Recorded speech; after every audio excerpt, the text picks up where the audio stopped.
This is Hyphenated, an audio documentary series about immigrant and second-generation immigrants within the EU, navigating their hyphenated identity through their music.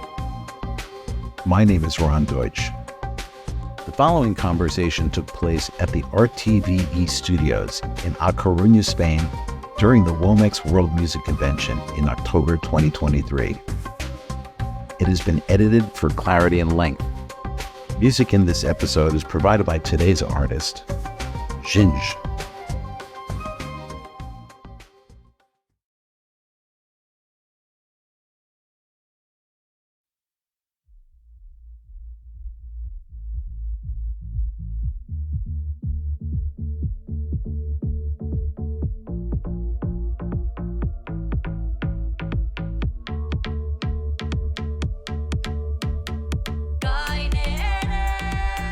So my name is Sevana Chakrian.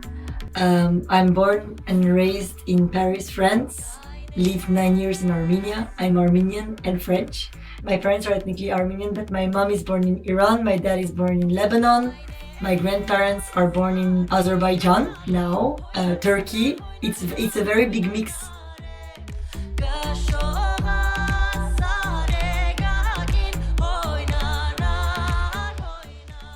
Yes, Gornem. My name is Gor Tadavosyan. I was born in Armenia, in Vanadzor. Since I was a child, I knew I was going to be a musician one day. I grew up listening to Armenian music, and that heritage is reflected in my current music. I like to think that as Armenians, we are part of the same fruit, like a pomegranate, but all the little grains, they're around the world.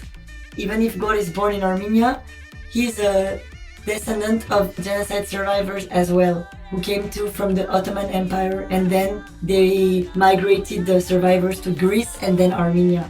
This theme of over-adapting from one empire to another, from one republic to another, from one war to another, we always adapt, constantly adapt.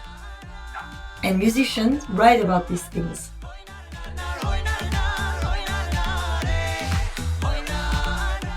And when you're a kid, you don't realize certain things. And for me, it went very well. You know, at home, we were speaking Armenian. And up until I was 3, I didn't speak French. So I know that a lot of immigrant parents face the same issue in France when the kids go to kindergarten, they're like, no, you should speak with them in French. They cannot be integrated as French people, French kids, if they don't speak French at home. And we have a lot of Armenian diasporan friends in France who adapted, and the kids my age, they don't speak Armenian, but my family was like, no, we will keep on speaking Armenian because it's your mother tongue. But they made sure that I was not behind at school, so I think I navigated it pretty easily. I think my parents did a good job because I feel French and I feel Armenian. When I'm in France, I feel Armenian. When I'm in Armenia, sometimes I feel French because we are different sometimes in the way we see the world, or sometimes the way we think, that the soul is the same, but the way of thinking is different.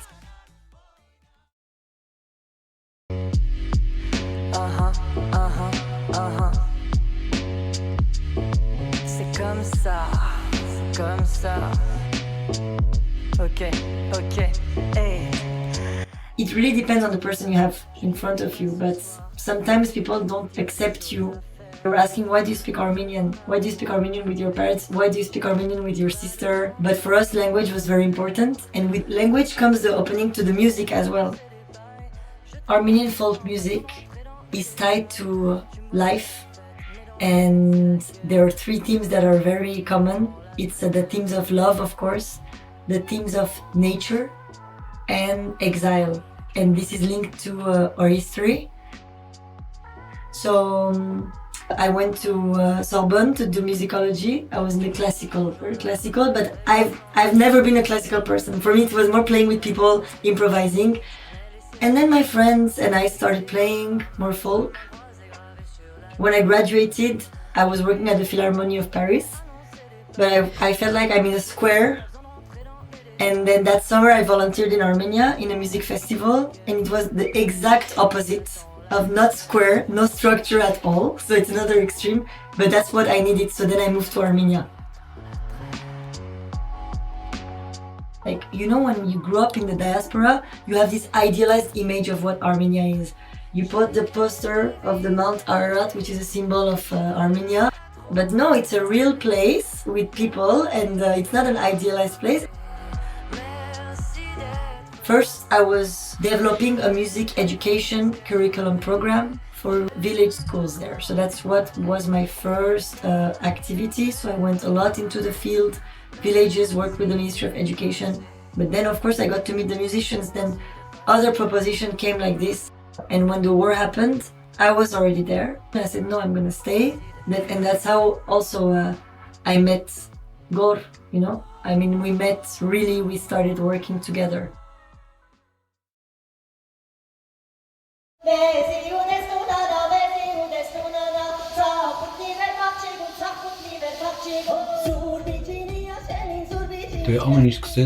Everything started in 2020 when there was a war in the region of Artsakh, home to indigenous Armenians, and a lot of families had fled the war zone to come to Armenia. It was a very difficult period for us all. At that moment, everyone stood up to defend the border. All the men were volunteering to go to the war front, and I did as well. But because I was in the army choir, we weren't the priority to go to war because we're not used to being on the front lines.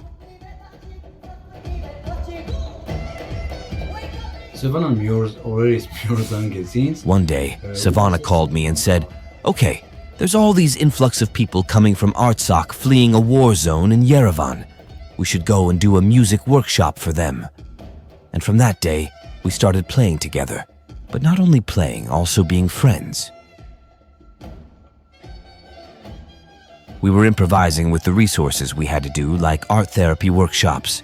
And this music was not just therapy for them, it was therapy for us as well.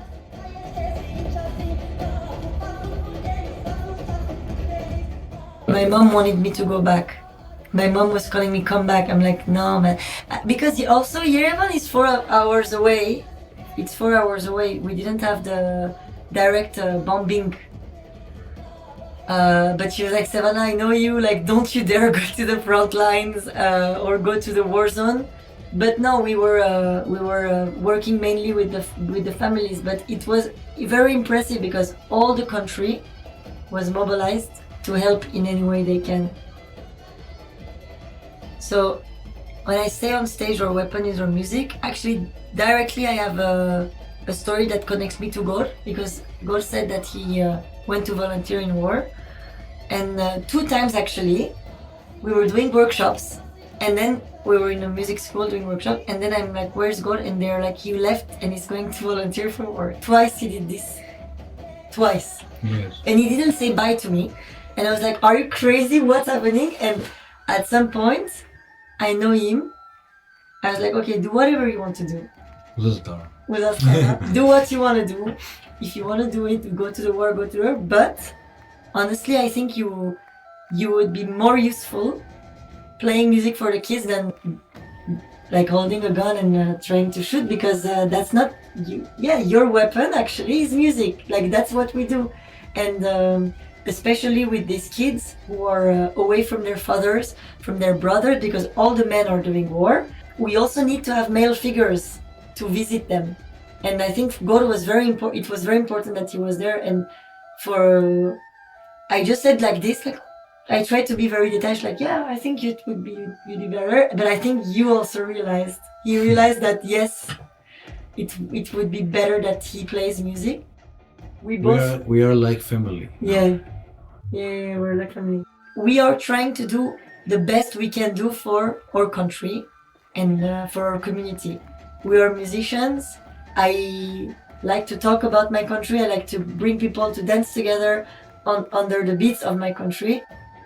There are a lot of points we have in common, but also for us, it was important to blend it with the contemporary genres we grew up with as well, and also make sure that we can transmit the folk music from our ancestral culture to the younger generation by making it relatable to them, give it a new breath, and make it current. That's how we can pass it on to future generations. And we always talk, what is our sound? We're always searching for our sound. Is it more techno? Is it more rock? It's an everyday, like, the more we play, It's everything. it's everything. But one thing we know, the common thing is that the Armenian component, through the singing or through the zurna, the flute, through the percussions, through the melodies, there will be our common ground, which is Armenian folk.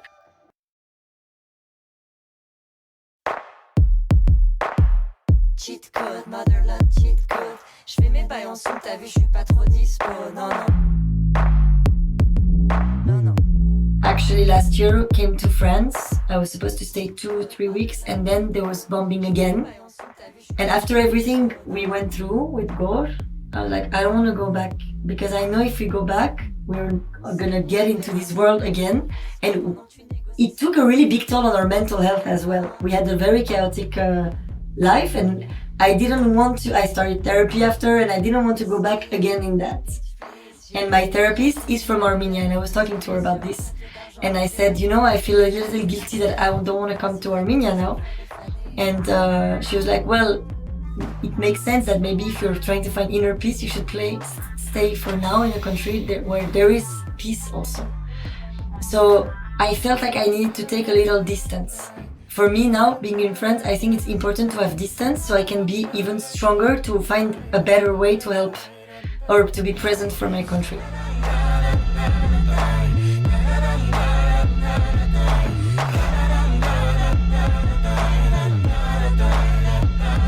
For me, and not just for me, for a lot of Armenians in the diaspora, that's where you really realize that you're different from the people in the country you're in, because it's normal, people cannot understand. So even if some of them can check on you because they see, especially the stories on Instagram you post, they're checking on you, are you okay? It really brought us Armenians from the diaspora closer because we're living the same schizophrenic thing. You're really afraid of losing your country, but at the same time you're in another country and you have to you see, you go to buy your bread or you go to the supermarket and you're like, hi, hello, or everyone is talking about mundane things. But the situation we are in, we feel so helpless that we are a small country between two countries who want to unite. We were talking the other day and I told the guys, I'm like, you imagine if there was no genocide, we wouldn't exist. Because we all exist because of this. Our parents wouldn't have been this and there and there, and they wouldn't have met for, it's destiny kind of. So, Gors always says,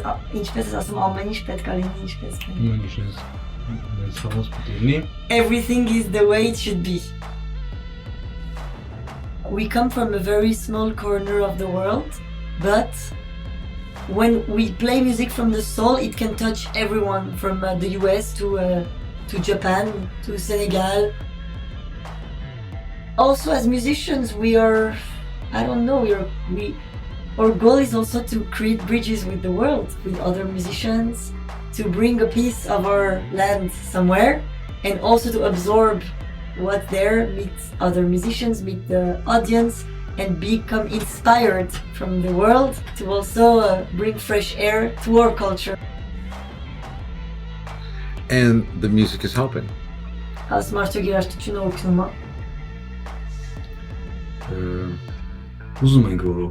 We want it to help. Is it helping you? It saves us. Thank you very much for listening to this episode. I invite you to like and subscribe at our website, hyphenated.eu, where you can find other episodes and discover more hyphenated artists. You'll also find a playlist of music in this episode, as well as links to more information about the artist. Please consider buying some of today's artist music or adding them to your streaming playlist. Or better yet, go see them play live. Hyphenated was created by me, Ron Deutsch, produced and edited by me. And if you'd like to support this series, please tell a friend. So until next time, be well.